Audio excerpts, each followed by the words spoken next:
Welcome to the Tuesday, October 11th, City Council discussion only meeting. We'll begin with roll call.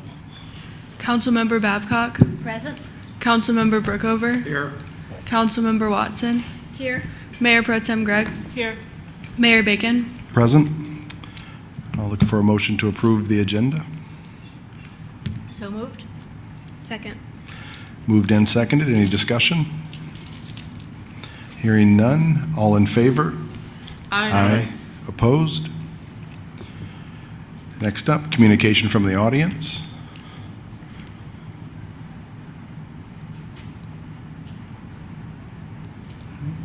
Hearing, seeing none. Anyone in the online queue? No callers in the queue. Thank you. Next up, communication from council members. Councilperson Brookover. No, thank you. Councilperson Babcock. Thank you. Just a friendly reminder as we get back to the fall months. I usually reserve this for spring forward and fall back, and I don't see Chief Carson here tonight, but I had a cousin who was a firefighter, and he drilled into me, test your carbon monoxide and fire alarms whenever you get to spring forward, fall back. We're getting to the point where the furnaces are kicking on. It never hurts to just double check those things and make sure you're well set and safe. Also, I don't have a list in front of me, but the library is doing a lot of really fun sort of sciencey activities this month. You might want to check those out. A question for the city manager, the co-op, the Phoenix co-op at, is it 239 Oakwood? No. You know which one I'm speaking. I'd have to, I'm aware of the co-ops, Oh. but I know the name Phoenix, but what is there a? My understanding was that it was red tagged or partially red tagged, and that was in September. There was a notice on the door. I just happened to be cruising, but there's a notice on the door saying people are not to occupy the basement. I think there are still occupants in other parts of the house, so I just wonder what's going on with that and whether it's going to be addressed. I can follow up with the building official and get information to council on that. Thank you. Councilperson Watson. I just wanted to say congratulations to the East Lansing High School varsity soccer boys who won a Gold Cup title last week in a win against Okemos High School. So just congratulations to them and just good job. Let's see. Congratulations to this week. I wasn't able to attend with Parks doing the park dedication. I got to see the pictures and talk to many individuals, and it was just a beautiful expression. And I was able to reach out to the Mayor Pro Tem kind of after, as I was returning back to East Lansing, and just a beautiful expression. I hate missing anything, but that seems super special, and I have some FOMO for missing that event. Just absolutely beautiful. And then secondly, this week, homecoming.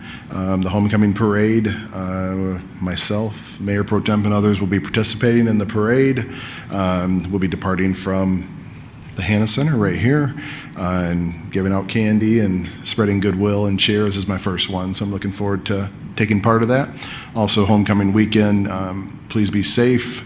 We're working on many areas as far as public safety and awareness, and even working with our University Student Commission to make sure our students are being aware of their surroundings and doing other things. So just be diligent and aware of things, as we will have lots of individuals in town for homecoming who aren't necessarily from East Lansing or just here to enjoy our amenities and our wonderful city, but always be vigilant in what's going on when we have major events, and homecoming is a major event for East Lansing. I think that's all I have for now, all I can remember. I wanted to just give a moment of appreciation to our public safety for their response over the rivalry weekend with our Ohio rivals. We have another rivalry coming up. We've had some pretty wild football nights, and I would say that weekend went as well as can be considered when you've got tens of thousands of excited and possibly intoxicated people in our downtown. So it was kind of nice to have a big weekend that went relatively quietly. I wanted to just give a shout out to our public safety departments for their part in that. Also call the community's attention to two autumn events coming up. We have our Safe Halloween which is hosted by the MSU Greek community and MAC, which I believe is on the coming Wednesday. I'm going to have to check that one. And then on the 23rd, the downtown business neighborhood will be hosting the Great Pumpkin Walk. Our downtown management board is throwing that, and many of the downtown businesses will be participating, passing out candy on Sunday afternoon. So hopefully we'll see a lot of people downtown for those events. I will be there. And that's all I had for today. And the park dedication on Monday was beautiful. And I had to leave after an hour and a half, which was, I would say, maybe the second wave of the dedication celebration. And then I think there was a third wave after that. So it was really beautiful to see that community come together. And I think we can put them in charge of all of our ribbon cuttings from now on. There was food and dancing and songs, and it was great. Thank you. Communications from the city manager? Thank you, Mayor. Just one item I want to just bring some special attention to. We had a nice event in the city on Monday where our city clerk has been hard at work with the clerk staff, bringing satellite office all around Michigan State's campus from now till Election Day. And the goal really is to make sure that everyone gets a chance to register, potentially vote early. You know, with the creation of same-day registration in a university community, that really creates some particular challenges for the city of East Lansing, for our clerk's office. And this satellite office rolling around campus from now till Election Day, make sure that people have all the information, the opportunity to register well before Election Day, to be able to vote early at the satellite precinct. So thanks to our clerk's office, thanks to our clerk Jennifer Schuster for her tremendous efforts. This event on Monday, our own Michigan Secretary of State Jocelyn Benson, President Stanley, and our Ingham County clerk was also there in attendance to bring attention to the fact that this satellite office really, I think, is making making sure that everyone has an opportunity to register, like we said, early and be able to vote without any of the sort of frustration or possible frustration of a last-minute registration. So thanks to our clerk Schuster for her efforts and the staff as well. That's all I have. Thank you. Thank you. And I just definitely want to double down on that. This was a huge commitment of time and resources, and also compliment President Stanley on making the commitment on several of our conversations and calls, and actually sticking to the commitment and working with the city and everyone else. It's actually coming to fruition, because we sometimes don't know if those things are going to happen. And compliments to the clerk for pulling all this together. Very difficult. I know the time commitment and the things that were under consideration. So thank you for pulling this together, and it's just such an important election. As they say now, every election is the most important of our lifetime, yada yada. But it's good, and we've talked quite a bit with our young people about involvement, and we even seated our University Student Commission tonight and their involvement. So to make these type of investments in them, I think it's just huge, and it says that we, as they say, budgetary decisions are documents that show our priorities and what we care about, and clearly this is huge. So thank you, guys. All right, next up, item 6.1, discussion of staff proposals for substantial amendments to East Lansing Community Development Block Grant Program.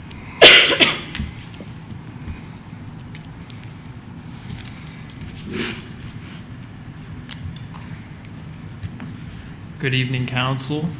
Matt Apostle, Community and Economic Development Specialist here with the city. As usual, I'm coming here to talk to you all about the Community Development Block Grant Program. In this case, talking about substantial amendments staff are proposing for the program. Next slide. So today I will be kind of giving context for why we need to do these substantial amendments, going over what staff's proposal is, and then kind of giving a timeline on what the substantial amendment process would look like from here, and then of course taking any questions and helping with the discussion.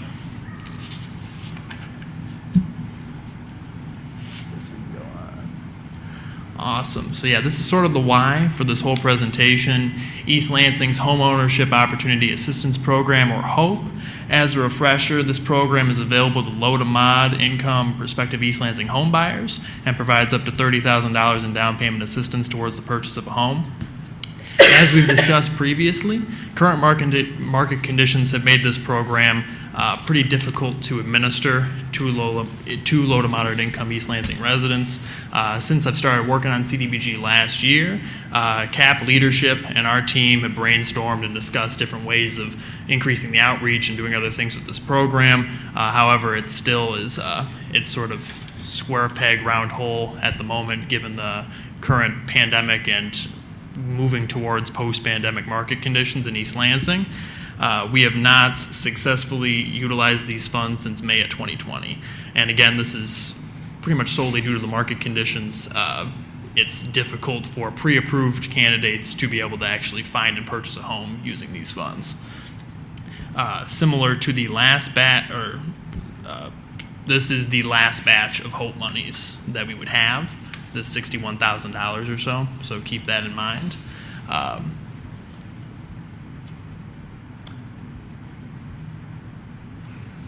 So Capillary Housing Partnerships leadership, who administers this program, have indicated they will not be able to spend the funds during these times.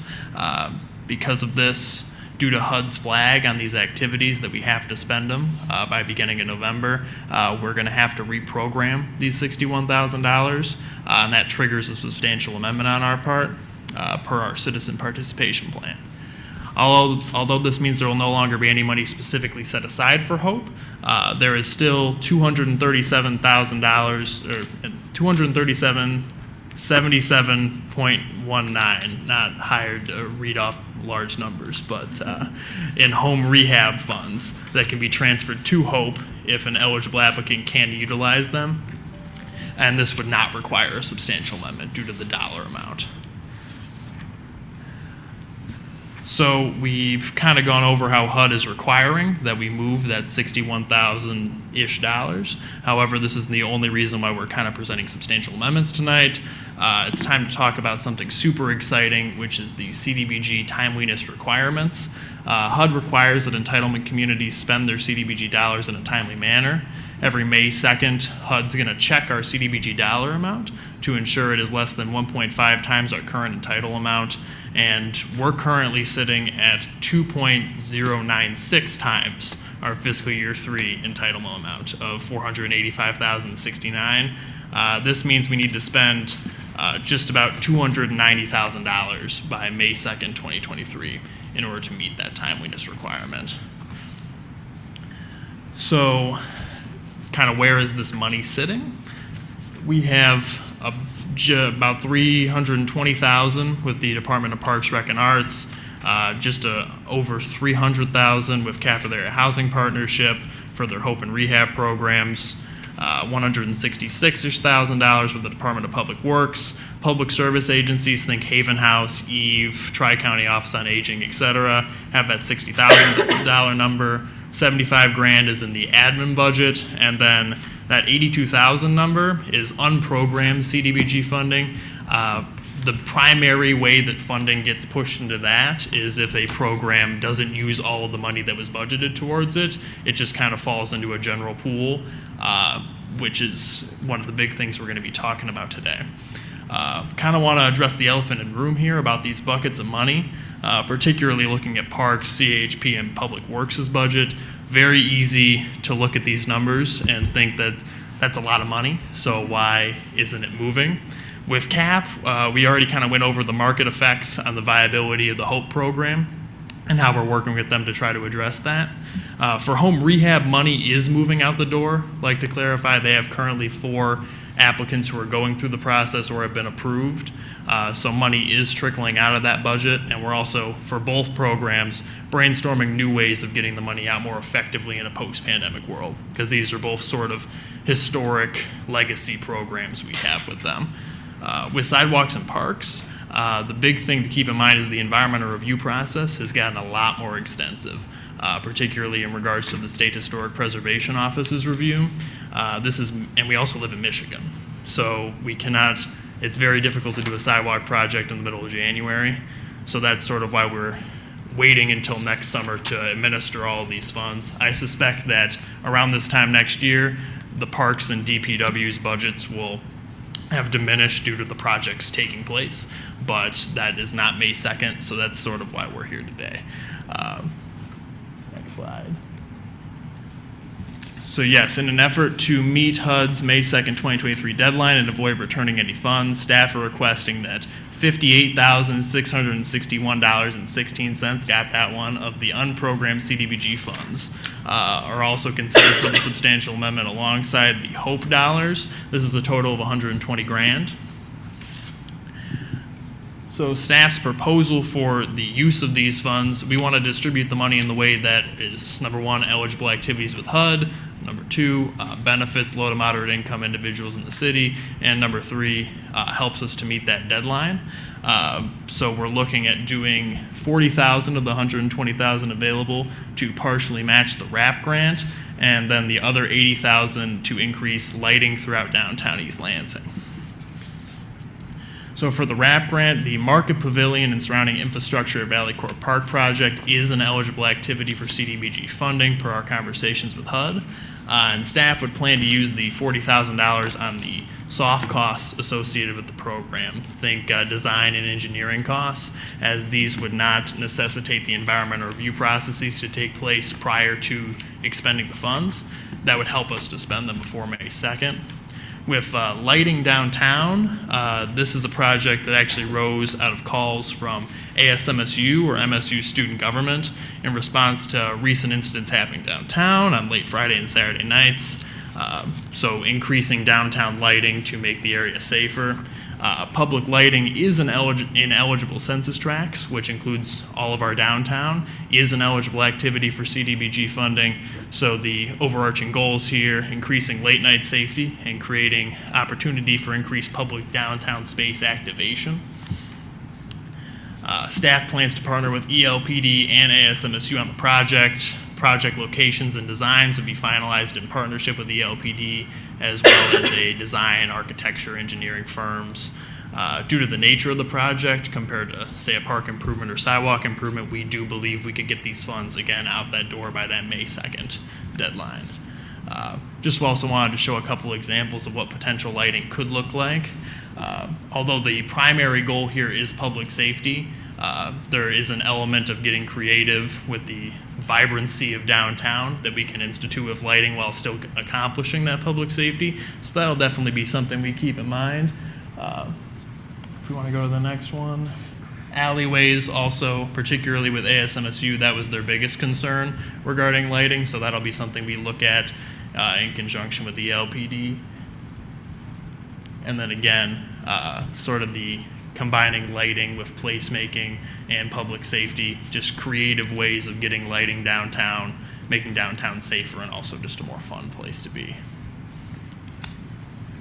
So the substantial amendment timeline from here, we're going to chat about it today. In theory, we would set the public hearing for the substantial amendments at the October 18th meeting. We'd publish the notice in the City Pulse, make sure it gets all set for in terms of citizen participation. And then November 1st would be that public hearing, and at that time, council would have the opportunity to approve the substantial amendment in time for that November 3rd HUD deadline. Thank you all. Let me know if you have any questions. Questions? Thank you. What are some of the other eligible uses of this money? Thank you for the question. So we've previously discussed sidewalk improvements, park improvements, public facilities and infrastructure is what lighting also falls under. The public services, think Haven House, EVE, TCOA, are not eligible for these funds because we've already budgeted out our cap of 15% of our budget for the year for those monies. Same with admin, like I couldn't just put the money into an area for paying for like our audits or our planning processes or anything like that. Other eligible uses for funds include assistance for micro enterprises, think business incubation, other things like that. Beyond that, that's something I could also get back to you on. Yeah, I can send a document y'all away. Thank you so much. Questions?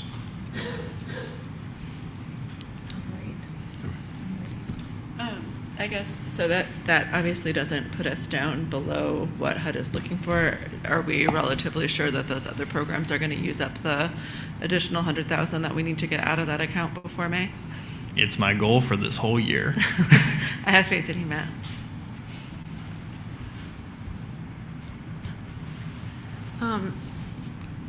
How long have people been able to receive HOPE funds?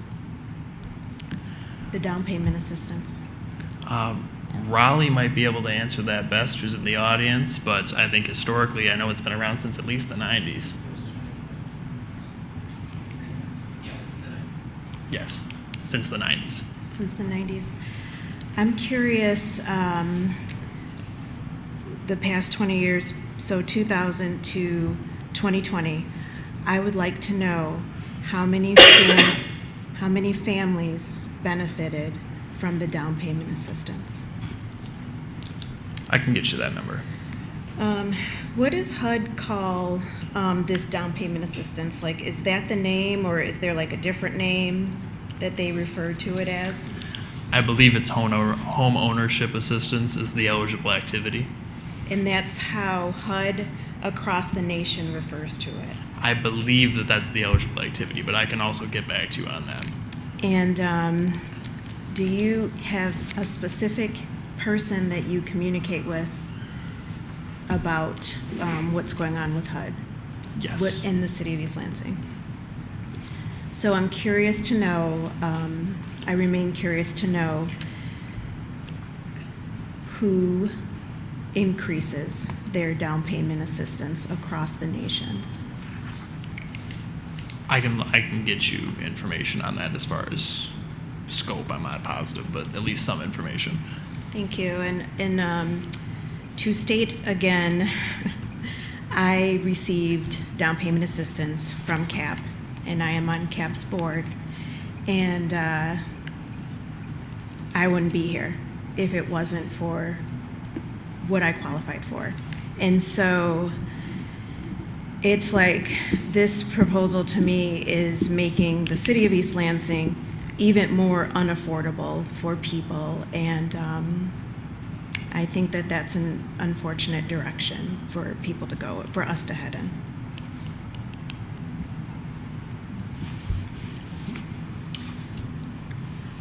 Can I ask a sort of follow-up question, I think, of Matt? I wanted, it was fairly well articulated in here, but can you just kind of, this note, sorry, my touch screen is being really touchy, about how money can be moved back and forth between the rehabilitation program and the down payment assistance program without triggering a major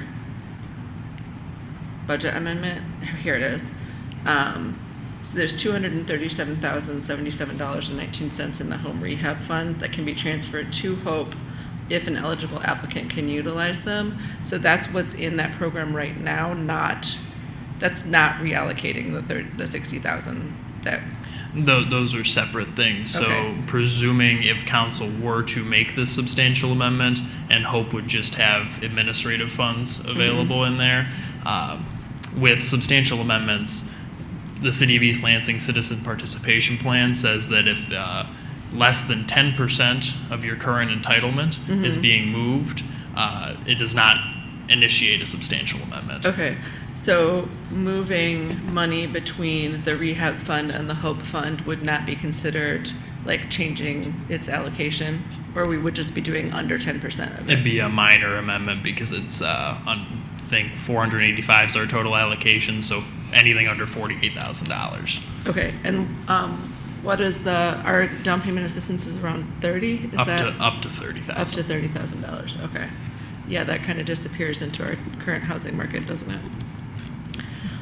Okay, so it's if someone is able to navigate that and hit that very narrow window of affordability and eligibility, then we do still have some funds available that we could do that with. Yes, and granted, again, $237,000 is the total amount. A lot of those funds will likely be going out the door for, again, those rehab The projects rehabs. that Raleigh's currently working on with Okay. Capital Area Housing Partnership. But yeah, Okay, thank you. I think the broader question that I want answered, probably long term, this is a really short window that we're looking in here. It's kind of what I'm hearing you saying, use it or lose it scenario for the dollars that are sitting in this. But moving forward, I think there's getting a better understanding of what down payment assistance would look like in this market and the emerging market, I think is the real question. Because obviously the dollar amount is ineffective at this point, but I'd be curious, probably for council and as a city, what is that number? And what would be effective moving forward based on this market and where the marketplace is heading, so to speak, and rate hikes and everything. If we could start to kind of consider projecting and looking at, or we'll be doing this again a year from now, kind of reallocating these funds. So I'd be curious if what would make this a usable dollar amount or a program. I think that's maybe part of what you guys are undertaking with the public conversations and things on affordability and housing and that whole thing. So I'm pretty sure there's a number out there that would make it useful. Is that probably correct? Yes, I do think that that's correct. Yeah, talking with HUD, it's across the nation. A lot of these programs that have been happening for the past 30 or 40 years now are not getting money out the door as easily because of the pandemic and the effects that's had in the market. Yeah. So obviously that can't happen today or in the next couple, but that'd be a long-term, something we probably have to understand as we're undertaking affordability as a broader question, what that number is that triggers action. So I'd be curious from us and from you guys to figure that out. I'm excited. Yeah. I want to make sure I understand something. So we have unlimited flexibility in terms of setting that amount? HUD doesn't have any restrictions on that? On a technical basis, I do not believe so, but I can get back to you on that. From our perspective, though, I believe we discussed this a few months back, the last time we moved around HOPE money, that HUD has advised us to not increase that dollar amount. Because when we brought up the idea of increasing it, they said, oh, well, you could increase it for maybe $10,000 to $15,000. But then we told them that it was $30,000, and they were shocked. Well, Ms. Watson, I don't understand your comment about this change making it less affordable. I mean, this just means that people haven't used the available money, right? And I didn't understand what you're saying. Yeah, and perhaps Raleigh can speak to the process too. But for me, it's my understanding that most people qualify for a certain amount. And this is the down payment assistance. Yeah, I understand. And so what I'm saying is, like, even if it's changed to the rehab, that person has to be already living here. They already can't afford or... For the rehab? Yes. Okay, if but it's switched. the fact of the matter is we have a pool of money right now that could be used for the down payment, correct? And people have not used that, and we're going to lose that money unless we do something with it. Is that the bottom line that you're telling us tonight? That's the bottom line. Okay, I just want to make sure I understand. Thank you. Just for my edification, Councilperson Watson, was it down payment? Is it a ratio, or or can someone bring it up since you're the one to kind of explain the ratios or what control we have over that, or is that all dictated by HUD? All the ratios for people who apply, or like your earning caps or what's that? Now, Raleigh can step in if I'm speaking out of turn here, but I'm pretty sure if you qualify as low to moderate income, which is 80% AMI, and want to apply for the program, you get pre-approved. You can use up to $30,000 in down payment assistance. It doesn't vary based on your income. Okay. So in this market, that's a unicorn, is what you're saying? Okay, Yes. I got it. Okay. I don't know if Raleigh wants to make any comments or anything like that about the history, but...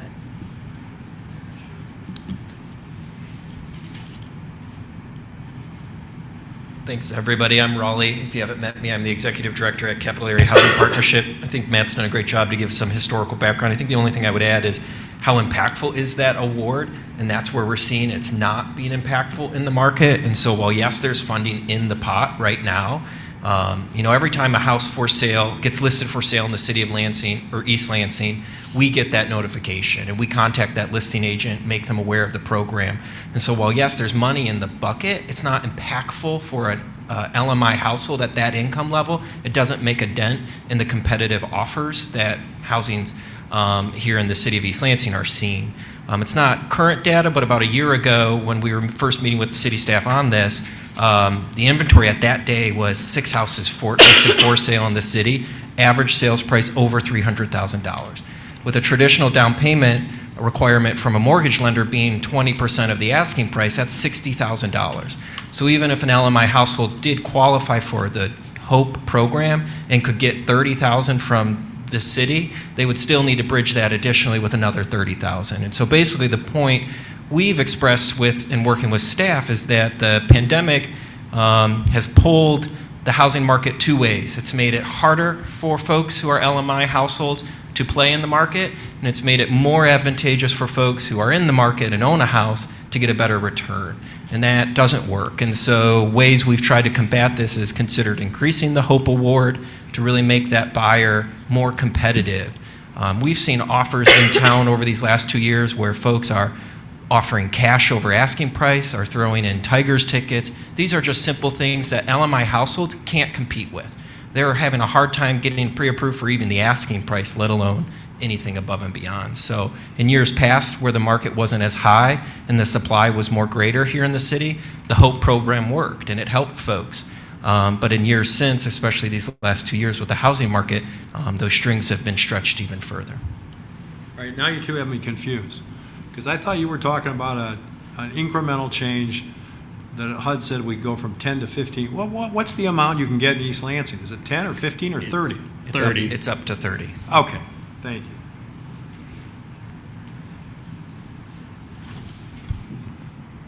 Thank you very much. Informative.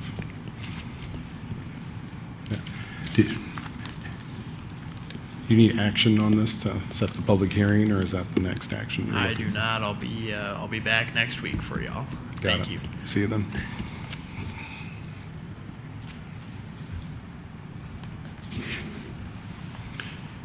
All right, next up, item 6.2, update on city's progress and the state's lead and copper rule requirements.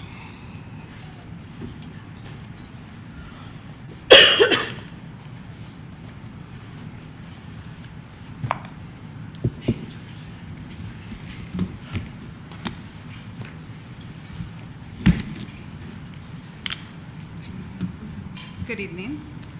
Good evening. Good evening, everybody. As the topic states, I'm here to talk about the lead and copper rule, changes to lead and copper rule, and the city's progress on the efforts that are required by that program. Am I not close enough? Can everybody hear me all right? Better?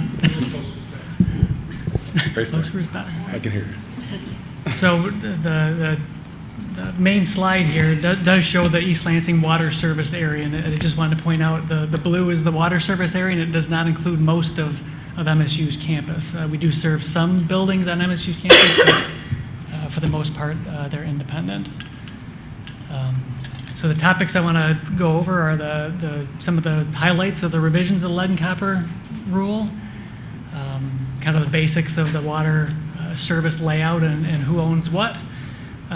The inventory effort that goes along with the requirement, the service line replacement effort, some sample results, and funding and kind of moving forward. So the revised lead and copper rule, one of the important things it did is it changed the definition of a lead service line. It used to be a lead service line had to be a service line that was made of lead for the vast majority of it. A lot of service lines are galvanized steel and have what's called a lead gooseneck, which is about an 18-inch piece of lead pipe, and there's a picture of one on the slide that would connect to the water main, and you can see the galvanized pipe is on the left side of that, the lead's on the right, and that's just to provide some flexibility to a non-flexible pipe. And they've, with this new definition, they've now made that a lead service line, even though the vast majority of it is a galvanized pipe. And you can see the photo on the left is a lead service line, or so the one on the left is a galvanized, and the one on the right is a kind of a cross section of a lead. And you can see the problems with the galvanized service lines. Can you explain that a little bit further? So what it absorbs the materials that stick into the line, can you explain that further? Right, and the reason they've designated galvanized service lines is what they found in the investigations in Flint is that lead gooseneck, if you have potential disturbance of the ground around the lead service line, the lead part of it, it can dislodge lead particles, and it gets caught in the buildup you can see in the galvanized line. And then future disturbances down the line, breaks in that line, that type of thing, can cause those particles to be released back into the water. So they've actually found homes at higher risk with galvanized service lines than lead service lines, because as you can see, the lead service line, remains intact and clean on the inside, so less likely to contribute lead into the water supply. Thank you. So part of the requirement is an inventory of service lines, and we're not alone in the fact that we don't have an inventory of our service lines. For whatever reason, back in the day, I know some properties were in Meridian Township before they became in East Lansing. There's lots of different reasons why, but we don't have historical records of what our service line inventory is. So there was a preliminary service line inventory due January 1st of 2020, and that was just providing kind of the starting point for all municipalities. What do you know now and what don't you know? And we did turn that in, and they're looking for a final water service pipe material survey by January 1st of 2025. And we'll get a little more into that later, and we're working on that effort. And then also beginning January 1st of 2021, they require 20% or 5% of the lead service lines to be replaced per year and not to exceed 20 years. So that's their requirement moving forward. So water service pipe layout, and this is kind of another big change that happened. It didn't change ownership, but the graphic on the slide shows, you can see the cut on the left side, there's the street and the curb. On the right side is the house. The water main is highlighted in blue there, and then I got 3 red circles on there. The one by the water main is that lead gooseneck that I talked to you about earlier. That's that piece of lead that would be there in a galvanized service line. The oval in the center is called the curb stop, and it's just a different way of saying it's the service valve. It's how we turn the water off to the home. And that's where the ownership changes. From the water main to the service valve is the city's, from the service valve to the home is the property owners. So historically, we would replace just the city side when we found a galvanized or lead service. Unfortunately, as we did this, again, no records were kept of where we did this. As we found them, we just replaced them.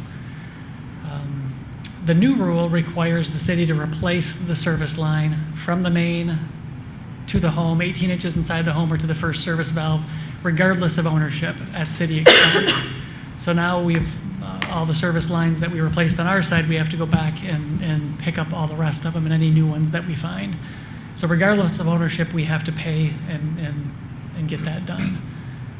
And then the new rule also prohibits the partial replacement. So if the city was doing a water main project, like we just did in Glencairn, we would typically always replace the city's portion from the main to the curb stop and leave the property owner side.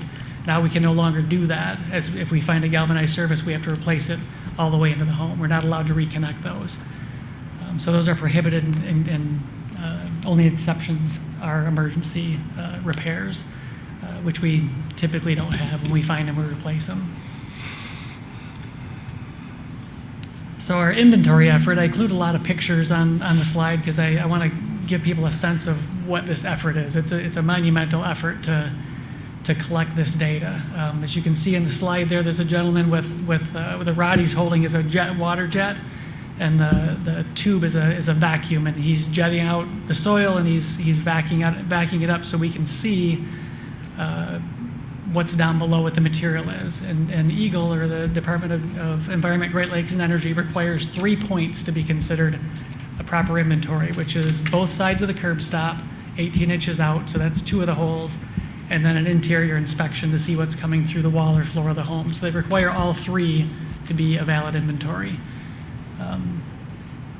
So you can see him vacuuming out a service there, and then you can see just to the right of that is a galvanized service in a home right at the water meter. So you get an idea what that looks like, and then a couple pictures of what we find down in the hole. You can see a lead service line. You can see that lead ball there. That's a telltale sign it's a lead service line.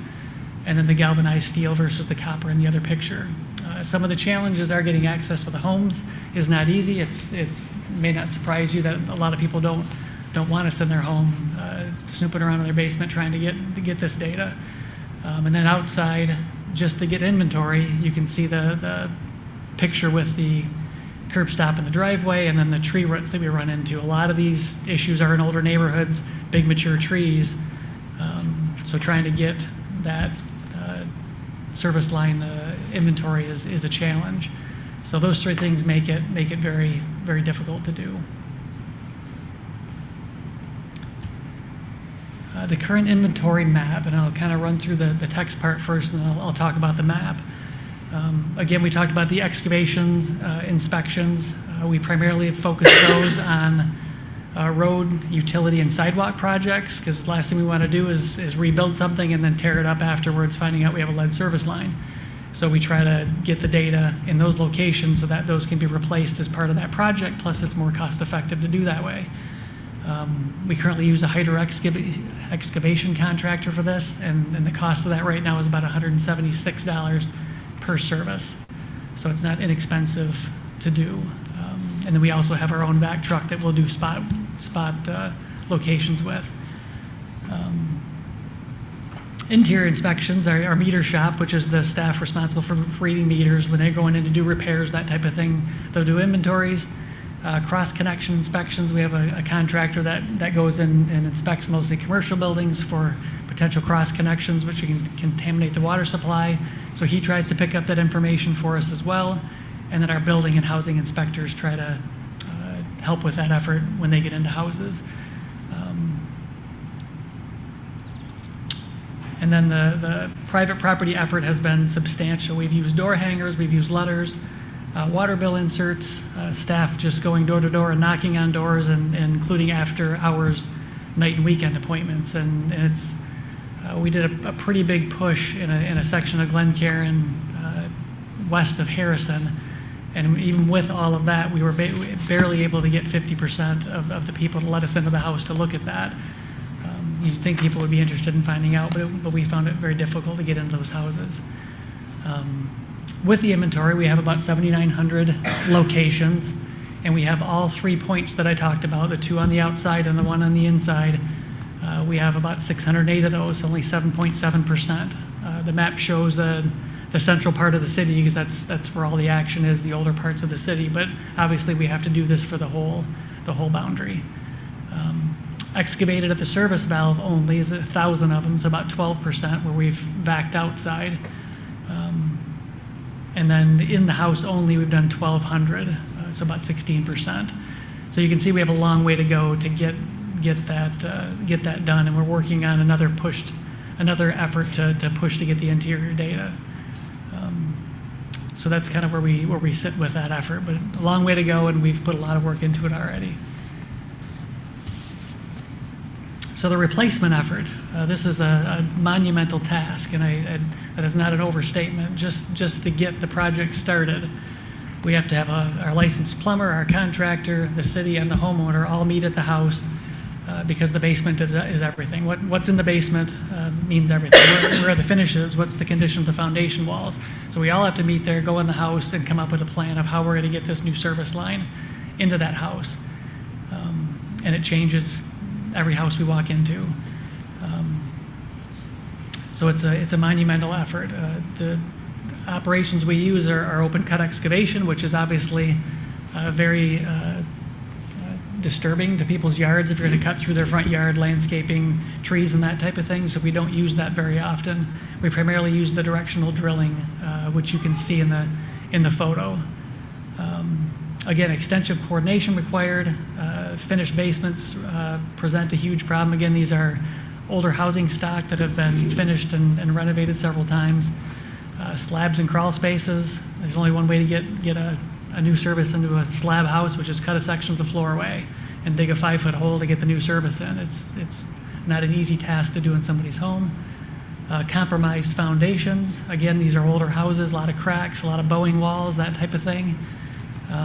Compromised interior plumbing. Usually the galvanized plumbing doesn't stop at the service line. It's all throughout the house. And when you start turning water on and off and disturbing that, you can cause problems further in the house that you weren't anticipating. And then private utilities not marked by misdig. A lot of these older houses have, if anybody's ever seen it, have gutters that go into clay tile against the house. Well, those pipes that surround the house, we don't know where those are because those are not marked by misdig. And that's just a short list of challenges. You can see from the pictures that the bore machine sets in a hole out in the right of way, and you can see the gentleman kind of bent over in the yard there. He's tracking the depth and location of that bore machine as it goes up to the house. The next picture over shows a hose going up to the front of the house because we have to dig a hole at the front of the house as well for two reasons. We have to core a new hole through their foundation, and we have to be able to seal that back up. So we want to see what utilities are there to make sure we're not going to hit one of those buried clay tile we don't know about, and then we want to be able to seal up the foundation. So we're usually working around people's landscaping, trying not to disturb anything, yet get the work done. When the bore machine goes through the basement, then you can see the roll of copper there. They attach that roll of copper in the house, and then they pull it back out to the street, and that's how the new service line gets put in. And along the bottom there, you can see some of the challenges. A lot of drywall finished basements. The second picture is a fiberglass reinforcing on a wall that's bowing, and we don't want to core through that because once we core through it, then we run the risk of it getting worse or being blamed that it got worse, so we've caused problems. Tight spaces. In the one picture, there's a sink there and a shower. That's an understatement. Some of these people have finished all around these things and packed them in some pretty small areas.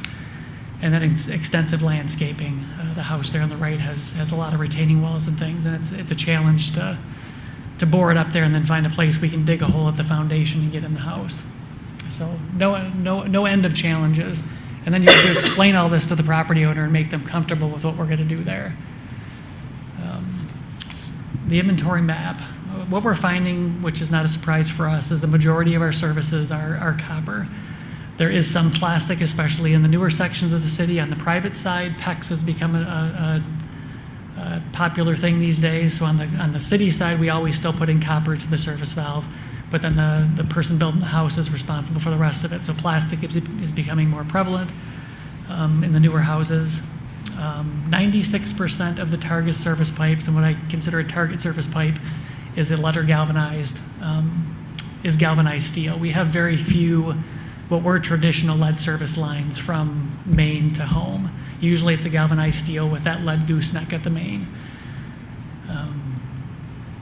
Replacement effort. Again, we've focused on road and utility projects. We want to make sure to stretch our dollars by taking advantage of the ground already being dug up, contractors already on site, and we don't want to dig up a brand new road doing it later. Sewer replacements. A lot of these older houses have sewer lead issues, and that contractor will be out digging up the sewer lead, and they'll expose the water main or the water line. And if we find it's galvanized, we'll jump our team over there and we'll replace that line at the same time. Again, takes advantage of the trench. We can share the costs for the excavation, all that kind of stuff. And then water service leaks. These galvanized pipes have a tendency to break over time, especially if there's any sort of disturbance over top. If you're replacing a sewer lead, a lot of times just the construction vibration will break these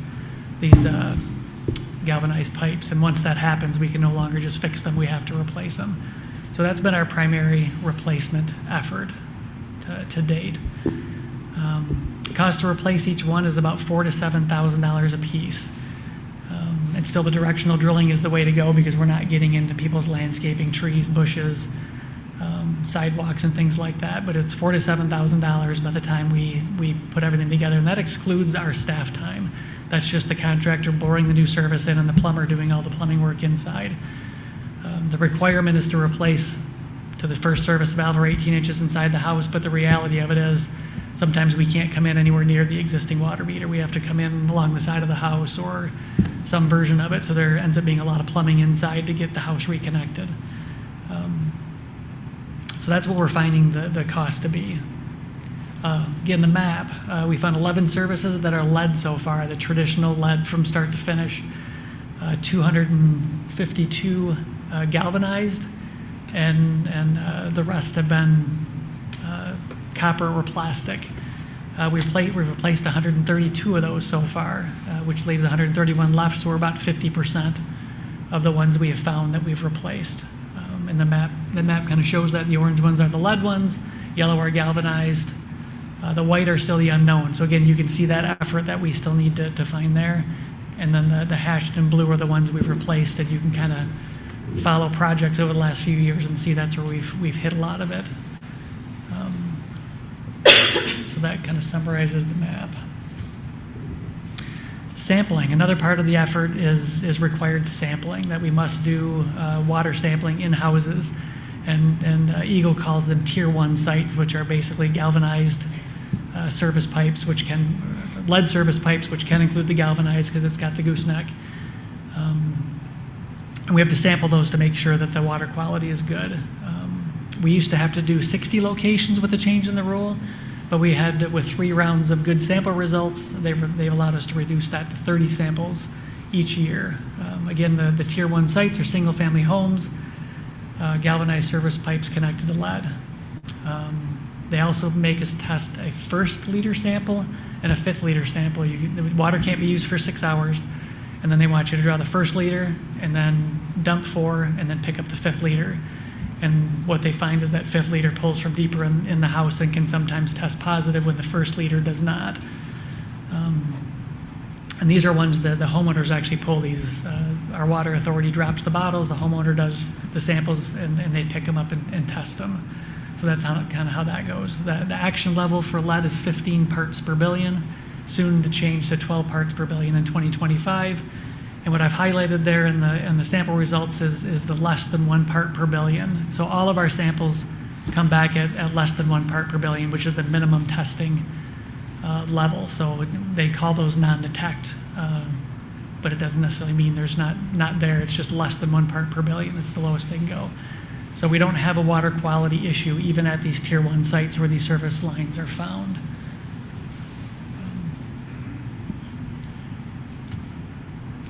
So funding and moving forward. So far the effort has been totally funded by water rates. And again, this is an effort that didn't exist 3 or 4 years ago.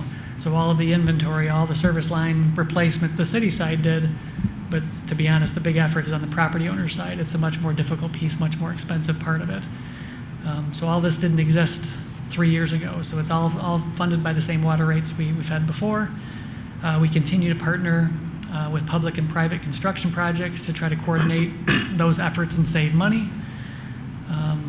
But we are reviewing the benefits of using low-interest loans like we use for the WRF projects. They have DWSRF, which is Drinking Water Revolving Fund. So we are investigating the use of those because there can be potential principal loan forgiveness on some of that stuff. So we're investigating that. Moving forward, there is something called the Meridian Water System, or the East Lansing Meridian Water System Advisory Council, which follows the state's advisory council, and we meet twice a year. It's 2 staff people, Nicole and myself, and then 3 residents. And the primary function is to try to increase awareness. And I've been working with them on some new door hangers to try to get a better response to letting us into the homes to get some of the inventory we need. So I've been working with them on crafting that message to hopefully have better success on that. We're reviewing the transparency benefits versus resident concerns of providing a public-facing service line inventory map. So far, that is not a public-facing map, but there are communities that do make that a public-facing map.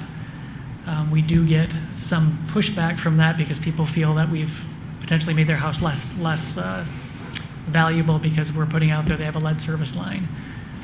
When we find a lead service line, we actually have to notify both the building owner and the residents, and we've gotten some pushback from landlords when we've mailed those out because they get the letter and their tenants get the letter that there's a lead service line, and we've gotten that same pushback that, hey, you're making my unit less rentable.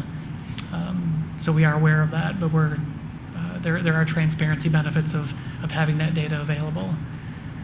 And then trying to decide whether we keep moving forward at our current pace or we try to ramp up the inventory and replacement efforts with that January 1, 2025 deadline coming on for the inventory and then the replacement that comes as a result of what you find in the inventory. So far, we're way ahead on the 5%, but that's only based on what we know. So with that, it's a lot of information, but what questions do you have? I have a lot of questions, but first of all, I want to give you an award. So I've learned 2 words since I've been on the city council. One, the mayor taught me the word performative, which I had to go home and look up the first time he used it. And now you've come up with a new one, public facing. Is that what you just said? Public facing for the map?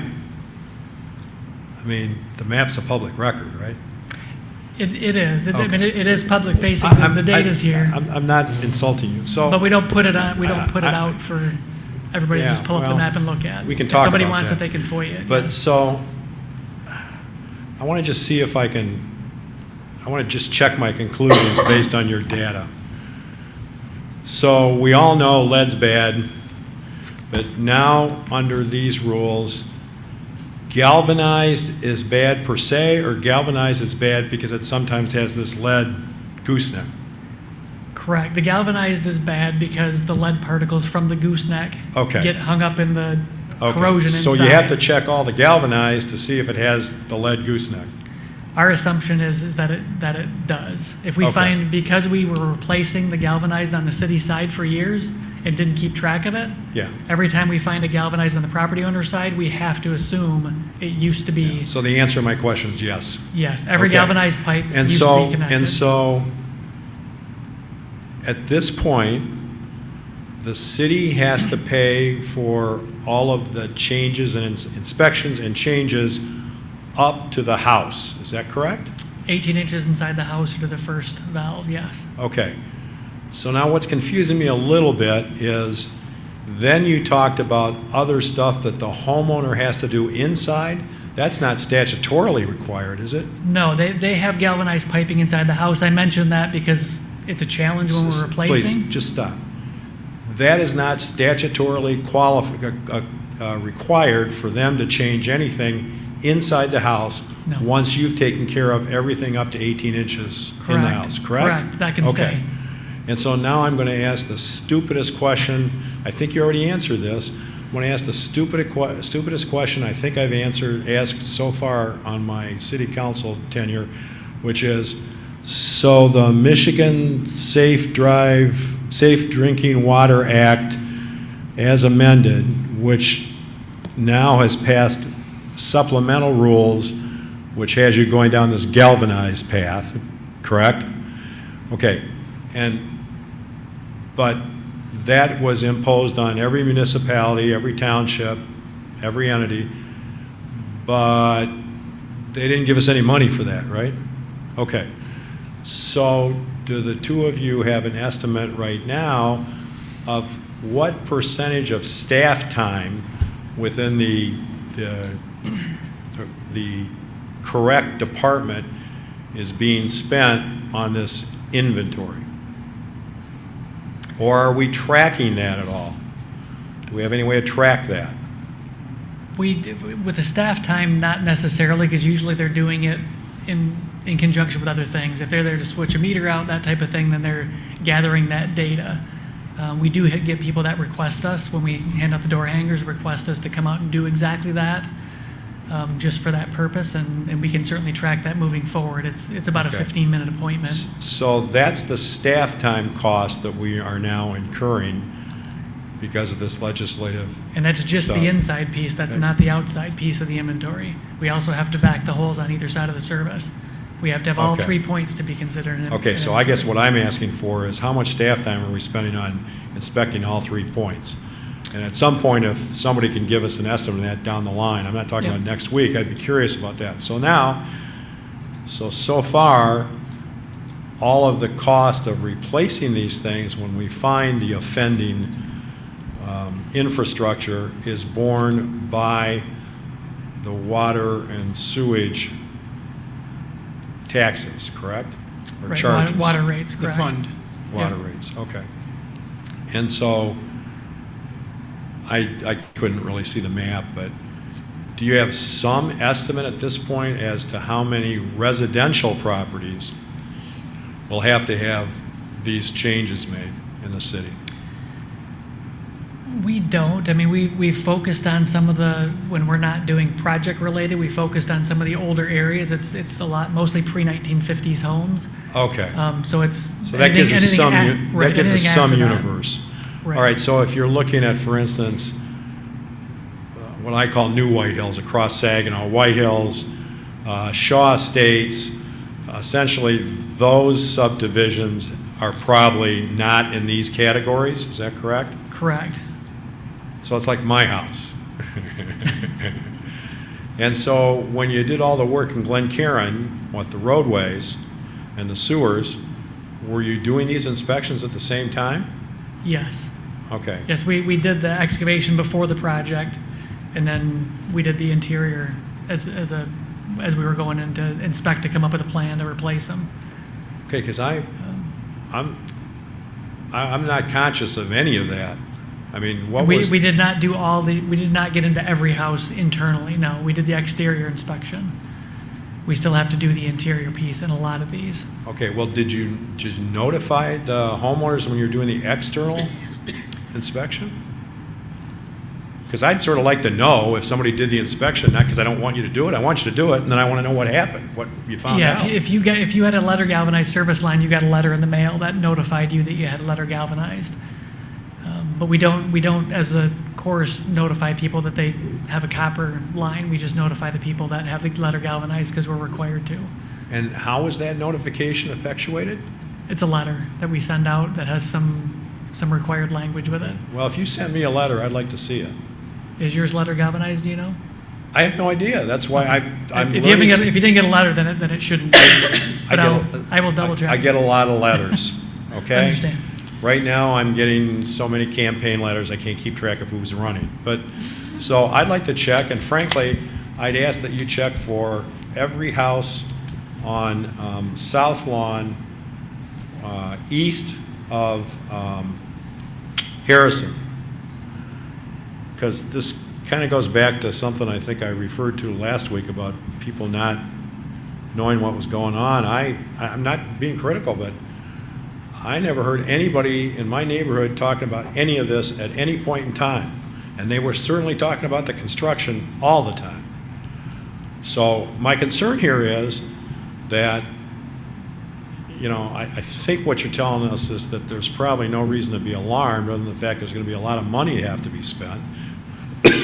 But the reality is, I'm concerned that people don't really understand this. They're going to be alarmed maybe for no reason, and I'm curious about the notification thing.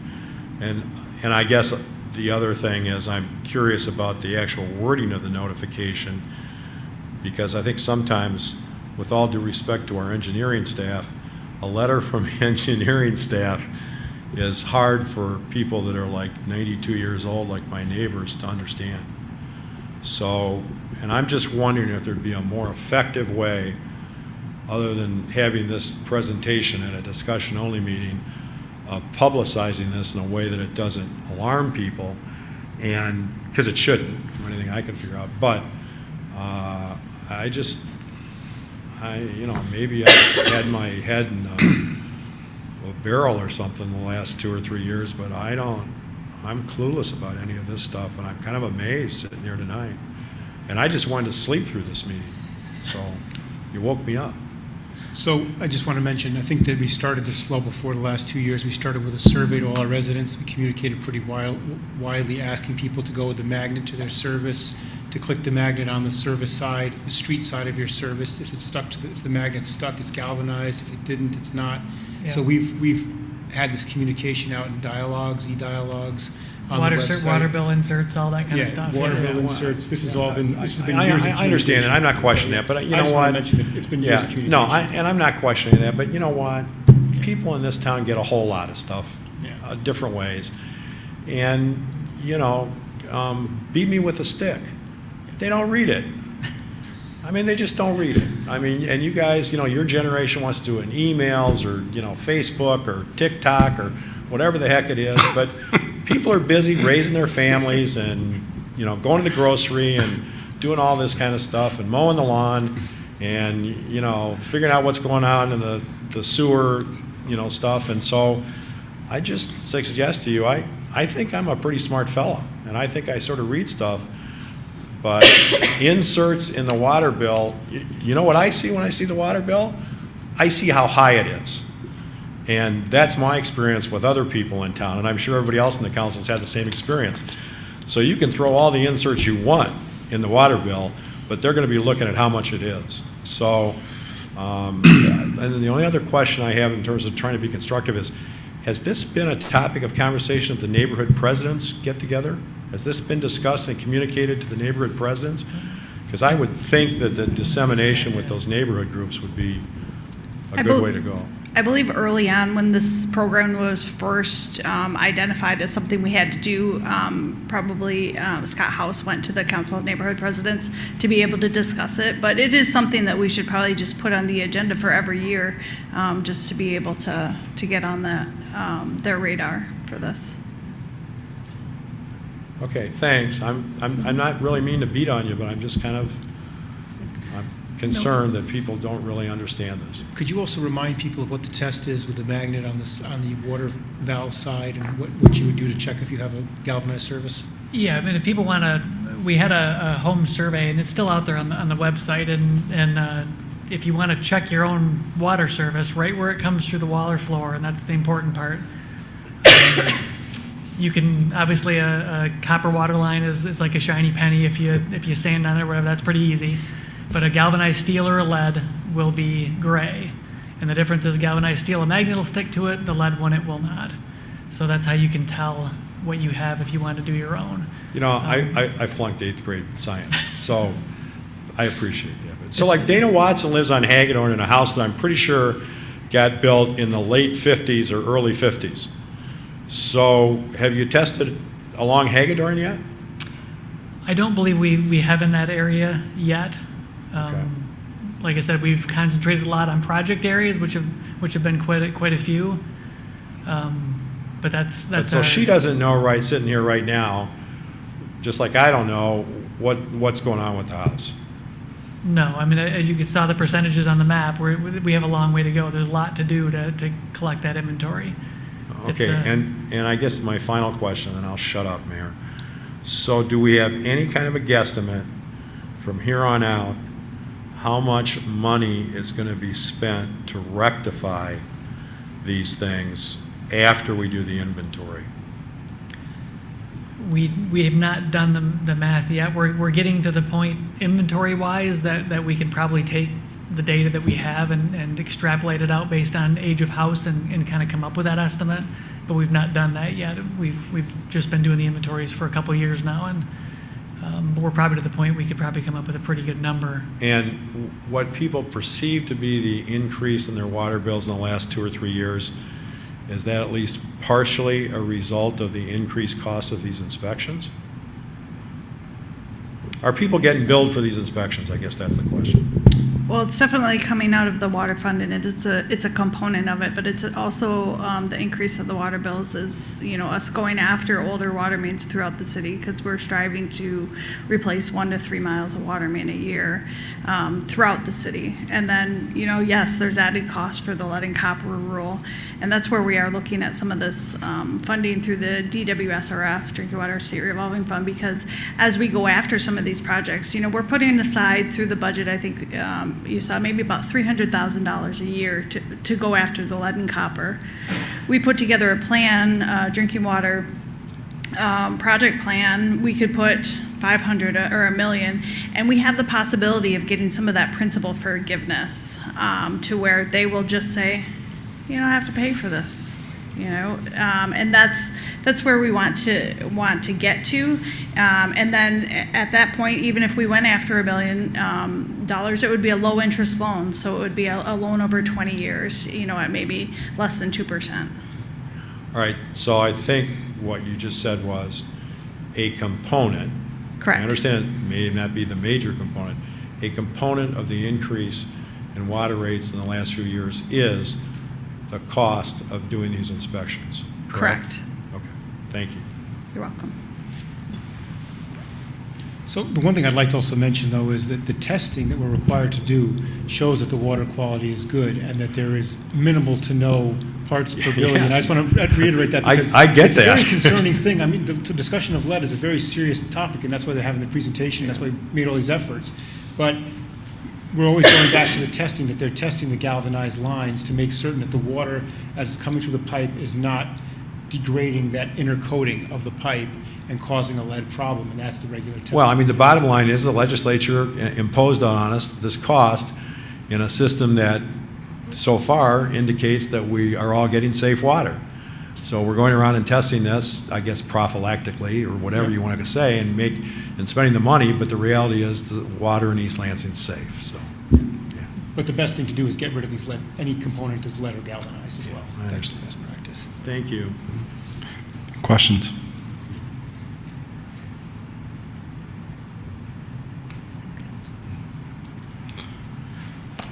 Mine are easy.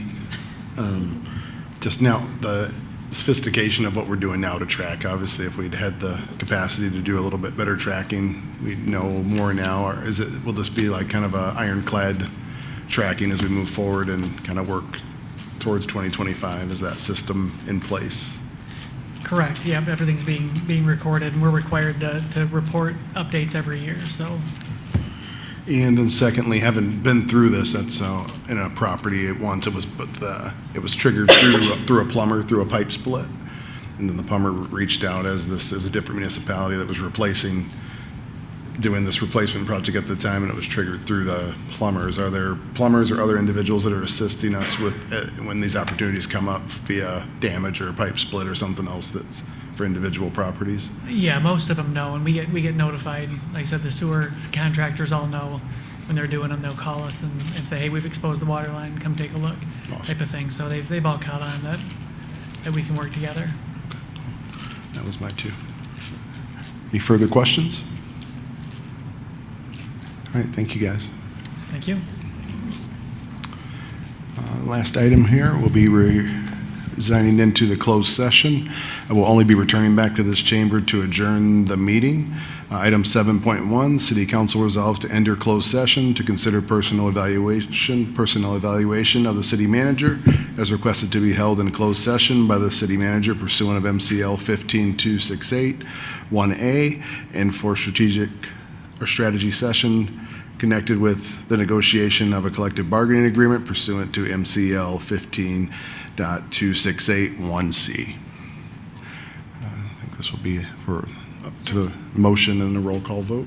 Just one thing, for the sake of the record, could we include which bargaining unit we're discussing? And I would add it myself, but they've changed names. So we are Capital- discussing our patrol officers' contract is the discussion. That's Capital City. Capital City Labor Council, PLOC, I believe it's called. Used to be the POAM. Okay. Yes. I so move with the addition of the Capital City Labor. Thank you. All right, look for a second. Second. All right, any more discussion? Hearing none, I'll look for a roll call. Yes. Councilmember Brookover, Yes. Councilmember Watson, Yes. Mayor Pro Tem Gregg, Yes. Mayor Bacon. Yes.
I'll look for a motion to come out of the closed session. Welcome back.